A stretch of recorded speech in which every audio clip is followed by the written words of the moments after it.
Bien, buenas tardes, buenos días, perdón.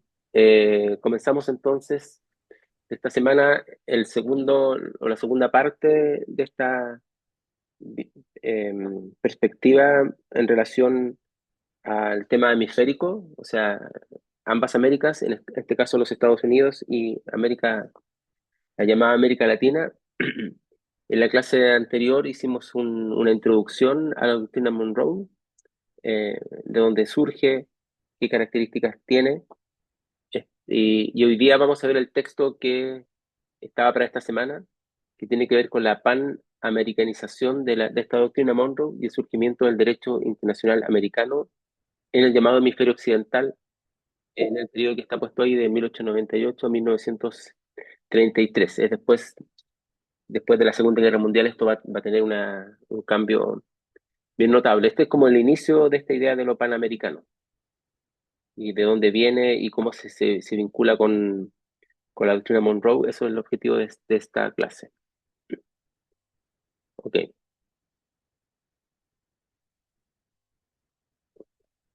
Aquí se enfrentan dos visiones hemisféricas.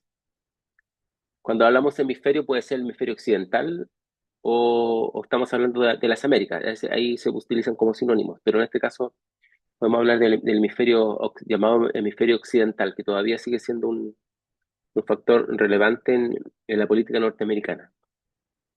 Una es la doctrina Monroe, que lo hemos visto ya en la clase anterior, que es un símbolo del uniteralismo, o sea, unilateral estadounidense, también una visión aislacionista, y bueno, y estamos, bien, como vimos en la clase anterior, también bien paternalista hacia América Latina. Esta es la hegemonía de los Estados Unidos sobre el hemisferio occidental, por lo tanto, lo que ocurra en las Américas, aunque esté lejano, eh, geográficamente a los Estados Unidos, siempre es pensado desde los Estados Unidos como algo que les compete. Eh, el panamericanismo, o sea, lo panamericano, ¿no es cierto? Es una política del 1889, que hace fines del siglo XIX, que promueve la cooperación continental. Tiene mucho de paternalismo y también, ¿no es cierto?, de la hegemonía de los Estados Unidos hacia el resto de América Latina. Si bien tuvo un origen norteamericano, tuvo un interés en los estados latinoamericanos con valores compartidos, como vamos a ver acá, y su tesis central fue que, la tesis central del artículo, perdón, es demostrar que la doctrina Monroe aquí fue panamericanizada, es decir, el panamericanismo no surge solamente desde el siglo XIX eh, como una doctrina desde los Estados Unidos hacia América Latina, sino que surge como una reformulación de la doctrina Monroe y se transformó en cuatro dimensiones clave en la época que estamos viendo acá, entre 1898 y 1933. Ahí tenemos un esquema donde muestra, ¿no es cierto?, la multilateralidad, que puede ser alta, eh, y después la alta intervención o la baja intervención. ¿Mm? Y ahí tenemos, ¿no es cierto?, el espectro de la intervención, no intervención, unilateral, multilateral.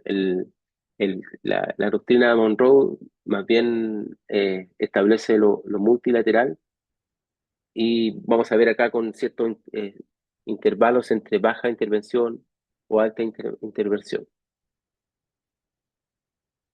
¿Quiénes son los protagonistas de este debate?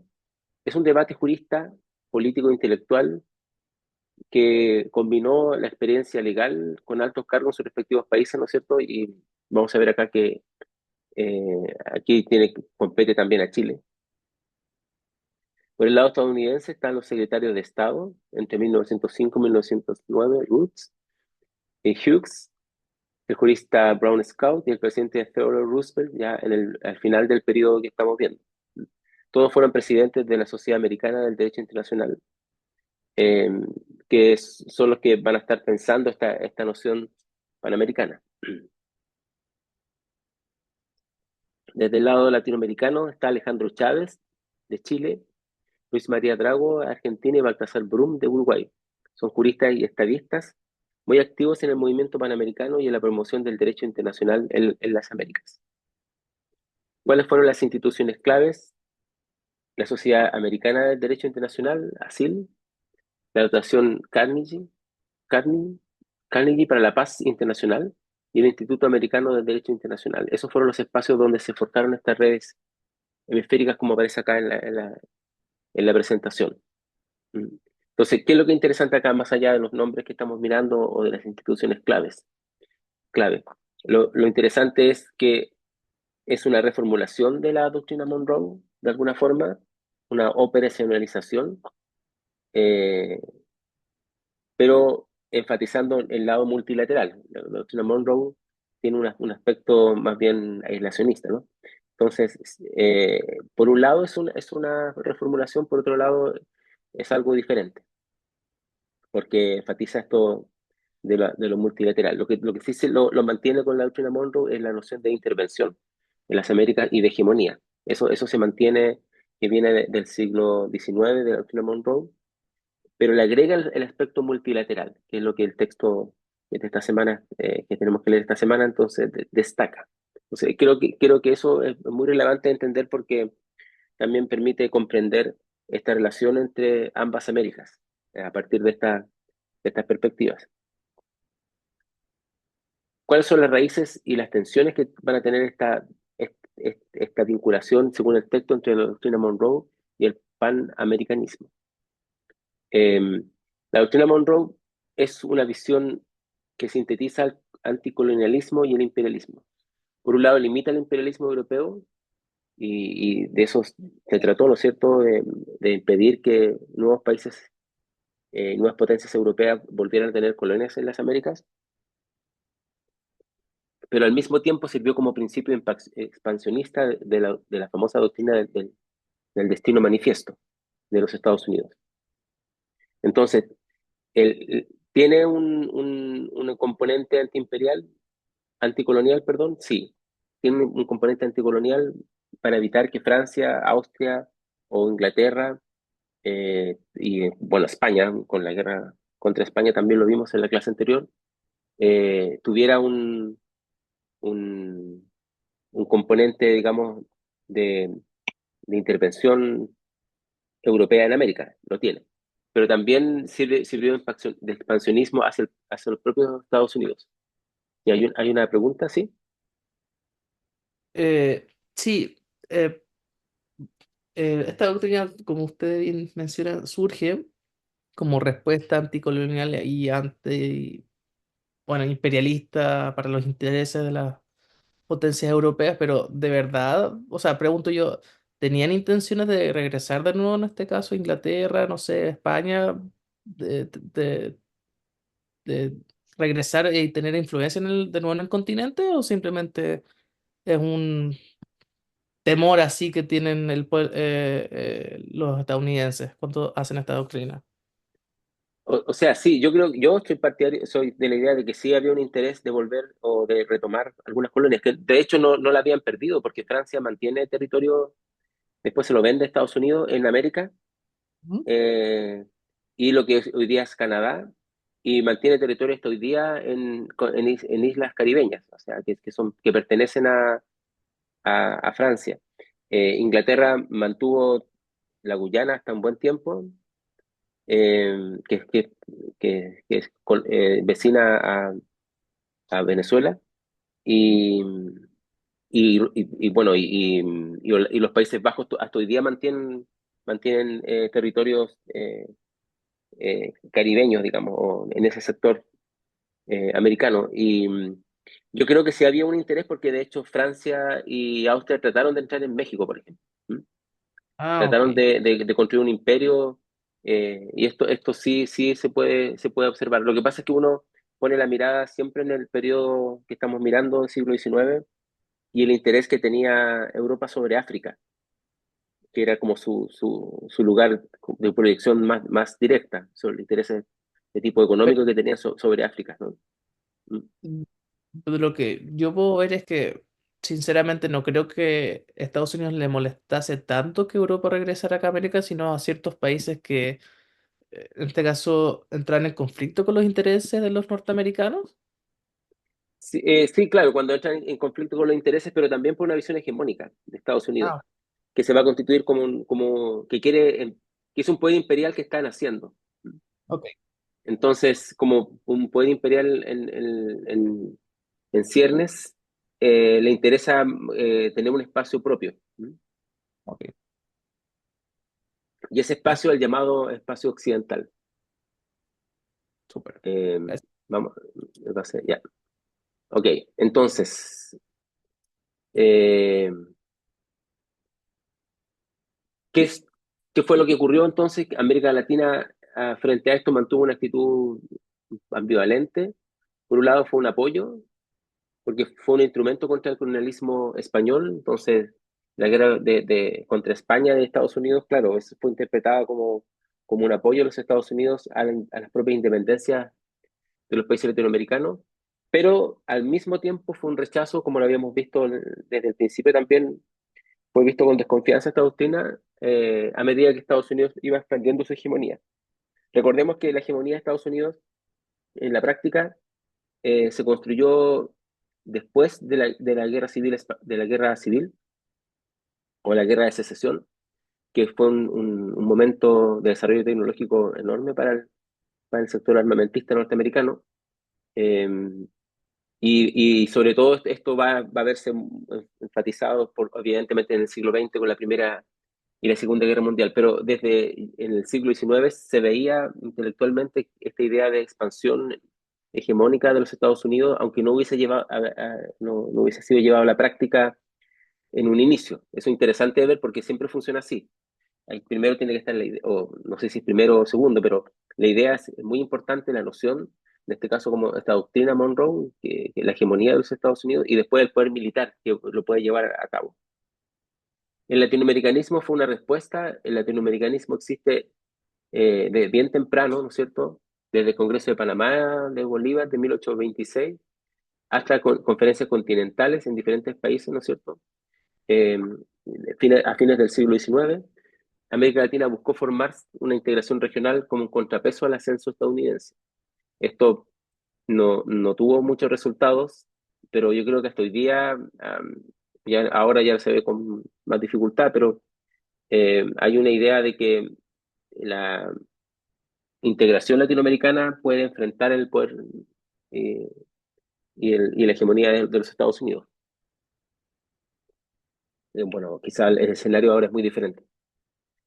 Eh, ese latinoamericanismo también va a ser una perspectiva, va a tener una perspectiva cultural respecto de diferencias culturales entre una América anglosajona y una América de origen latino, con sobre todo, bueno, ya pues, tal vez más al final de este periodo o ya en el siglo XX, con, por ejemplo, con el libro de Rodó, eh, que hace un uruguayo, ¿no es cierto?, que hace una diferenciación entre la cultura de los Estados Unidos anglosajona y la cultura hispano portugués que estaba al otro lado del continente. Hay una noción ahí también de ese corte. En 1882 surgió el término panamericano con la primera conferencia en Washington que institucionalizó la cooperación hemisférica liderada por Estados Unidos, siempre con la cara amable de la dominación estadounidense, como se ha dicho, ¿no? O sea, con la idea de la cooperación. Eh, Esto va a seguir mucho más eh, y ya en el siglo XX con los cuerpos de paz que se van a enviar de Estados Unidos a América Latina, con todo el trabajo social eh, y con toda la ayuda para para el desarrollo y el progreso. Eso ya se va a ver posterior a la Segunda Guerra Mundial cuando Estados Unidos dispute la hegemonía con la Unión Soviética, pero eso es posterior. En este momento, este panamericanismo es la idea de la cooperación y no siempre se dio de la forma que se dio ya en el siglo XX, pero interesante es ver cómo esto se va construyendo. Esto enfrentó a dos formas de entender esta perspectiva colonial o expansionista de los Estados Unidos. Primero, la doctrina Drago, que fue una respuesta al bloqueo anglo-alemán-italiano de Venezuela, y Drago escribió lo siguiente. Luis María Drago, desde Latinoamérica, escribió: la deuda pública no puede ocasionar intervención armada ni la ocupación del territorio de las naciones americanas por una potencia europea. Y con eso extendió la doctrina Monroe como principio de no intervención absoluta y multilateralismo, y reconoce además el liderazgo de Estados Unidos, pero exige estándares no intervencionistas en los Estados Unidos. ¿Qué es lo que ocurrió ahí? Fue un bloqueo que hacen estos países, Inglaterra, Alemania, Italia, a Venezuela por el no pago de deudas, de una deuda externa. Entonces, frente a eso, eh, América Latina apela a la doctrina Monroe, es decir, América para los americanos, y apela a la doctrina Monroe en la parte de la no intervención eh, y el multilateralismo. Entonces, reconoce el liderazgo de los Estados Unidos. Hay una visión paternalista de alguna forma, ¿no? Porque Estados Unidos ejerce una defensa del hemisferio occidental frente al poder de las otras potencias europeas. El corolario fue de Roosevelt en 1904, que afirmó: la adhesión de Estados Unidos a la doctrina Monroe puede forzar a Estados Unidos el ejercicio de un poder policial internacional. Con esto se legitimó la intervención unilateral en Centroamérica y el Caribe, presentándola en términos morales y civilizatorios. Fue un rechazo implícito a la versión multilateral de Drago. Entonces, frente a la perspectiva de Drago, que es decir, adoptamos la doctrina Monroe solamente en términos de la no intervención y el principio, ¿no es cierto?, de que los países deben tener autonomía en este hemisferio occidental frente a las potencias europeas, eh, y la perspectiva norteamericana frente a esta noción es más bien multilateral, es decir, Estados Unidos en asociación con los países del hemisferio occidental para poder enfrentar ciertos problemas, pero no como de un aspecto eh, de dominio o de control. Frente a eso, Roosevelt, ¿no es cierto?, afirmaba que Estados Unidos puede ejercer una labor policial internacional que obviamente no va a ser multilateral, va a ser solamente desde los Estados Unidos. Eso enfrentó entonces dos perspectivas en esta noción de la doctrina Monroe, como dije, ¿no? Por un lado, aceptamos la no intervención de la doctrina Monroe, pero optamos por la multilateralidad, que es lo de Drago, y por el lado de los Estados Unidos se mantiene esta idea de la no intervención, pero la noción es unilateral. Esto nos lleva un poco, si retrocedemos, a este, ¿no es cierto?, de intervención, no intervención, alta unilateralidad o multilateralidad, baja intervención, alta intervención. Ahí tenemos, ¿no es cierto?, cómo se van combinando estas perspectivas. Lo clave acá es el principio de intervención, no intervención, unilateral, multilateral, baja o alta intervención o alta unilateralidad, es decir, único o multilateralidad. Ahí tenemos que ir viendo, no vamos a ver toda la experiencia, pero porque estamos hablando en términos más generales de lo que dijo el texto, pero eso es lo que tenemos que combinar. Después hay otro hito que es la Convención Porter y el debate de La Haya en 1907. Ruth reencausó la doctrina Drago, recuerden, acá, ¿no? La doctrina Drago está de principio de no intervención absoluta y multilateralismo.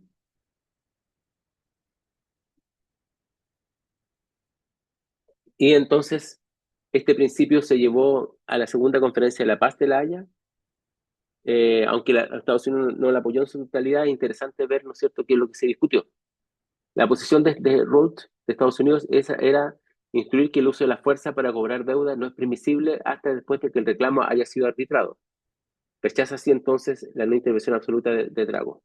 Es decir, Estados Unidos o sea, se puede aceptar de que un país cobre por la fuerza una deuda, como lo que se trató de hacer en Venezuela a principios del siglo XX, pero solo si hay un tribunal internacional que haya determinado que esa deuda existe y que tiene que pagarle a ese país. Por lo tanto, en ese momento recién es posible una acción militar. Bueno, la doctrina Drago no acepta la intervención militar en ningún caso, ¿no es cierto? Porque lo ve, porque apela al, al derecho, ¿no es cierto?, de la autodeterminación, de la soberanía del país. La Convención Porter, por su parte, adoptó el arbitraje para limitar el uso de la fuerza militar en el cobro de deudas públicas. Scott la describió como un reconocimiento solemne de la doctrina Monroe como principio de derecho público internacional. Entonces acá tenemos otra perspectiva, que eh, ¿existe el uso militar de la fuerza por el que puede ser utilizado en el cobro de deudas públicas? Sí, eso se puede aceptar, pero tiene que limitarse eso, ¿no es cierto?, a partir del arbitraje. Entonces, la diplomacia es lo que debiera primar al momento de enfrentar este conflicto, en este caso del pago o no pago de deudas que podrían tener algunos países con otros. Scott critica a Drago y dice, la doctrina Drago era política, un programa, un manifiesto, y la conversión Porter era legal porque sometía cuestiones de hecho y derecho al arbitraje. Por tanto, la delegación de Estados Unidos separó así ambas doctrinas. ¿Mm? Entonces, la doctrina Drago se ve como un manifiesto porque, de hecho, si uno lo mira, volvemos, es no intervención absoluta, multilateralismo. ¿Mm? Y cuando hay deudas, por ejemplo, como lo que tenía Venezuela con esos países, con Italia, eh,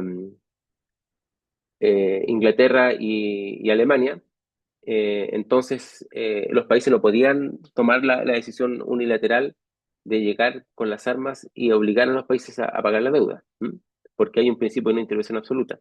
Sin embargo, Estados Unidos posteriormente en esta Convención Porter eh, y adoptando ciertas perspectivas ya en pleno siglo XX, optan más bien por el arbitraje porque eso es legal. Es decir, cuando hay una deuda, lo que hay que hacer, ¿no es cierto?, es un arbitraje y sobre esa base, ¿no es cierto?, establecer los elementos que permitan que esta deuda pueda ser cancelada. Y según Ruth, en el caso de que la deuda continúe, a pesar de que el arbitraje, ¿no es cierto?, eh, expresó que tenía que ser pagada, ahí recién se admitía el uso de la fuerza para el cobro de estas deudas.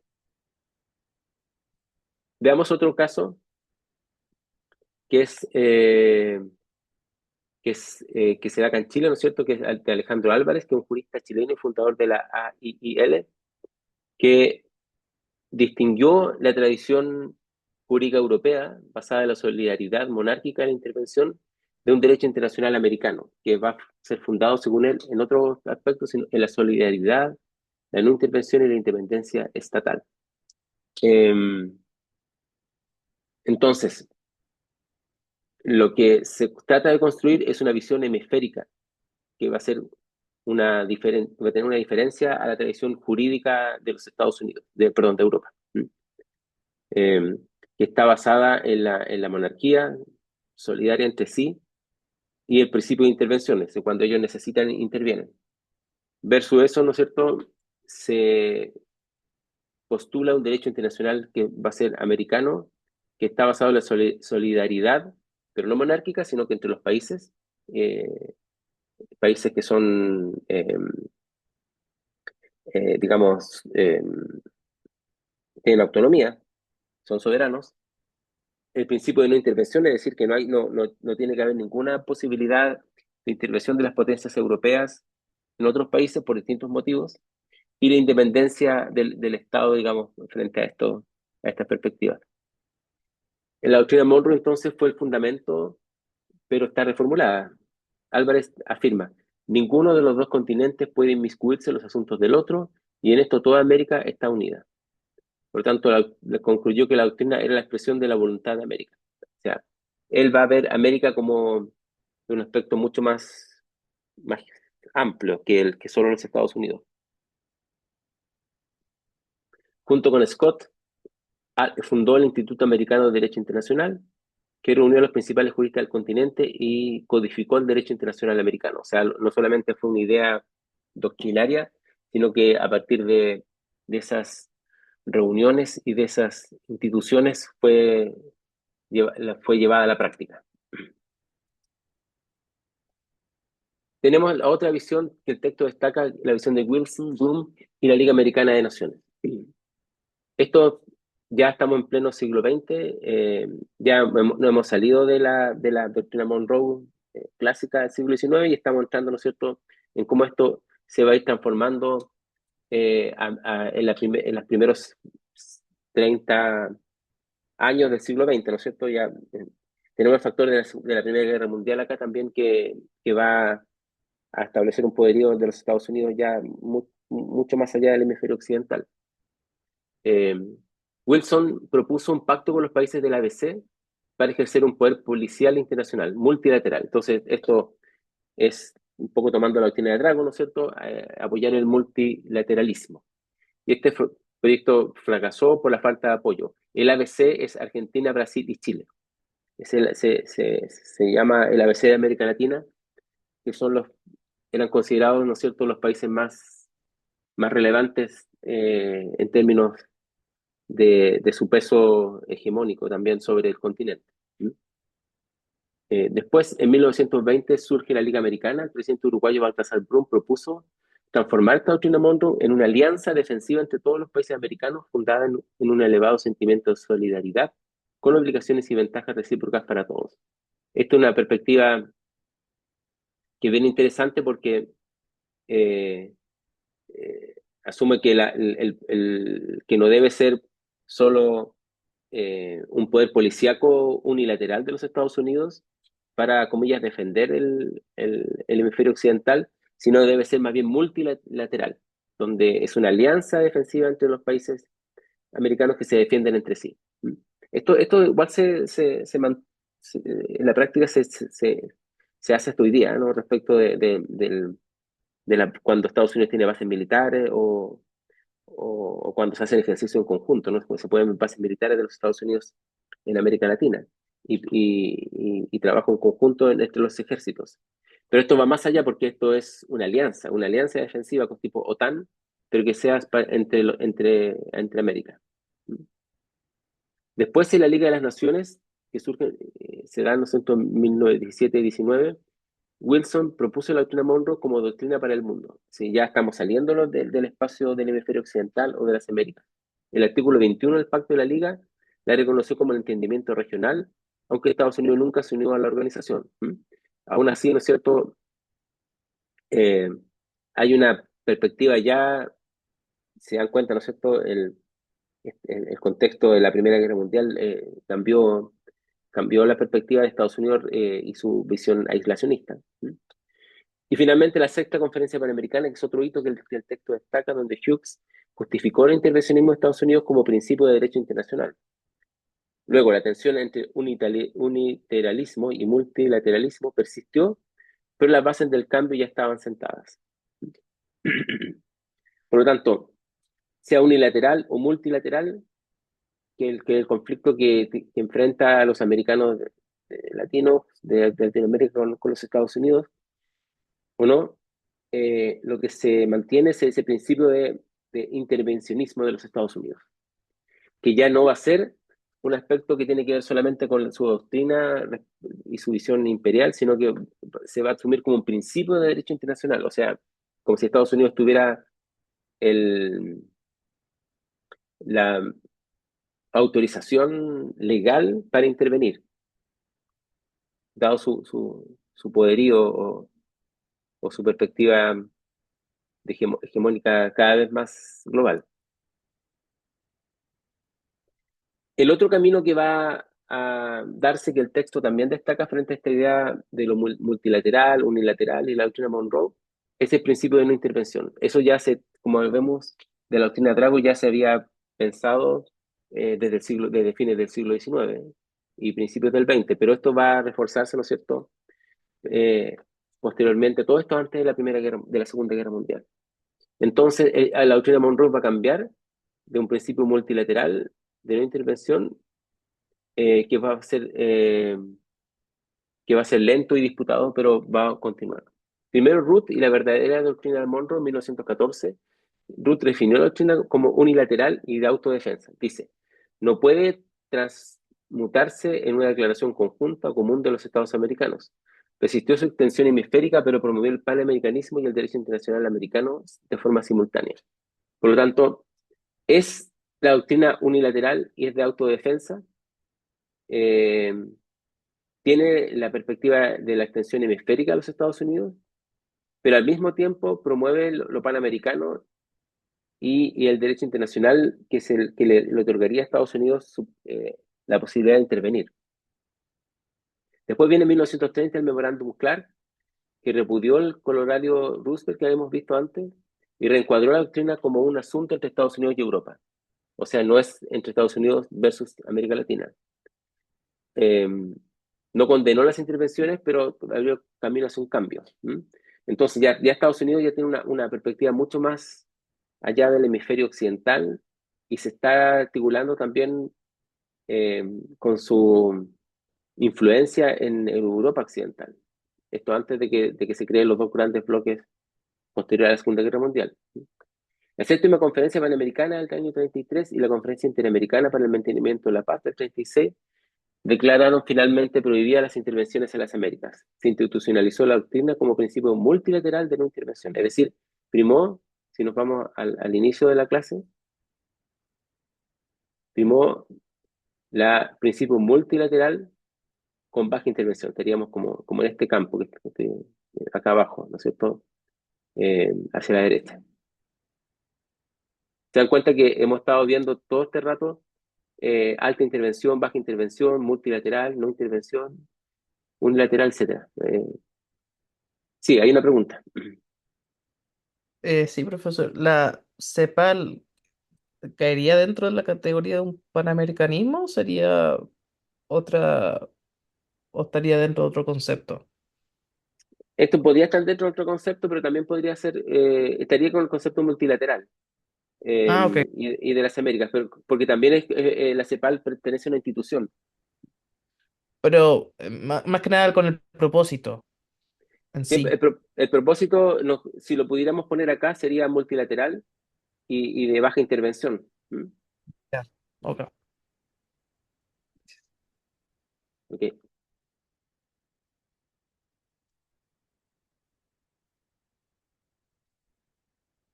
Conclusión entonces. ¿Cómo podemos entender la panamericanización de la doctrina Monroe?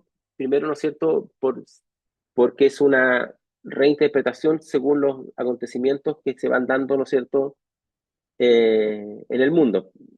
Más allá del texto, ¿no es cierto?, podemos mirar que es muy relevante el poderío militar que va a empezar a tener Estados Unidos después ya de la guerra de secesión y quedar plasmado una industria militar con lo que fue después la Primera Guerra Mundial. Eh,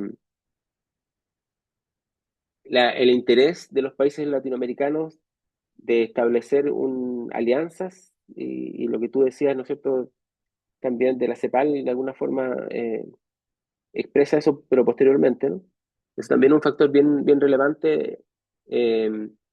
Y otro elemento muy importante es entender el principio de soberanía y el principio de no intervención, que América Latina, ¿no es cierto?, lo va a plasmar en diferentes perspectivas eh, jurídicas o teóricas sobre el tema y que va a enfrentar, ¿no es cierto?, en algún momento a Estados Unidos con América Latina y en otro momento van a ser unidos, ¿no es cierto?, un punto en común. Eh, entonces, tenemos el tema de la intervención a la no intervención, de lo unilateral a lo multilateral, del principio político a principio de derecho internacional y de nacional a hemisférico. Eso va cambiando entonces Estados Unidos. ¿No es cierto? La intervención de Estados Unidos o la no intervención, de serlo unilateralmente o en acuerdo con los países americanos, de que era un principio político a plasmarse en el derecho internacional, es decir, el derecho que tiene Estados Unidos de intervenir, de ser un concepto nacional que surge en los Estados Unidos para los Estados Unidos y que se transforma, ¿no es cierto?, en un concepto para todo el hemisferio occidental.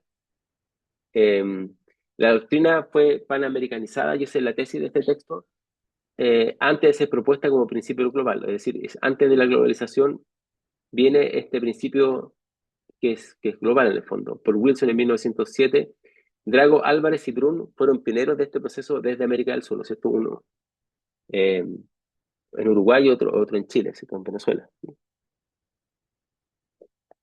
Van a ser, van a ser importantes. Entonces, esto es interesante porque este texto lo bueno que hace es mostrar no solamente que ocurre en los Estados Unidos, sino que también tiene una reacción y un papel y una influencia en América Latina, sobre todo en el cono sur. Después se redefine la hegemonía en las instituciones creadas, ¿no es cierto?, como la AIL o la CIEP, fueron espacios donde los juristas latinoamericanos y estadounidenses negociaron el significado de la hegemonía de los Estados Unidos. Es decir, hay un derecho internacional americano que se va a construir eh, al alero de la doctrina Monroe, pero con unas transformaciones de la doctrina Monroe. Esta transición evidentemente fue lenta, esto no ocurre de un día para otro, osciló entre distintas versiones, muchas de ellas nacionalistas, a veces panamericanas, pues, a veces se vuelve al nacionalismo, y la institucionalización del principio no se completó hasta 1933, tras décadas de debate hemisférico. Y no es raro que 33 sea un año, o los años 30, importante porque son de muchas perspectivas nacionalistas en Europa. En Europa occidental, ¿no es cierto?, que va a llevar al fascismo, al poder y al nacionalsocialismo, al poder en Alemania y en Italia. Entonces, no es raro que este principio de no intervención esté actuando al mismo tiempo que se está viendo la amenaza de un nuevo poder imperial europeo que se puede, ¿no es cierto?, eh, generar o se ve como una amenaza, ¿no es cierto?, para la soberanía de los estados americanos. Entonces podemos decir, según el texto, que la doctrina de Monroe, como principio fundador del derecho internacional americano y del panamericanismo, alcanzó su equilibrio entre un principio formal del derecho internacional y uno que Estados Unidos podía controlar y redefinir, porque eso fue lo que ocurre hasta ahora. Bien, entonces vamos a terminar eh, con este cuadrito que hay que mirarlo, ¿no es cierto? Y ver en qué momento estamos. Alta intervención, baja intervención, alta unilateralidad o alta multilateralidad. Multilateralidad. Principio de no intervención, intervención, unilateral, multilateral. Ahí tenemos que ir viendo cómo las diferentes doctrinas o perspectivas van tomando posiciones aquí al respecto. Creo que es interesante este cuadro para poder entender cómo se da la relación entre, entre ambas Américas. Bien, entonces vamos a detener la grabación.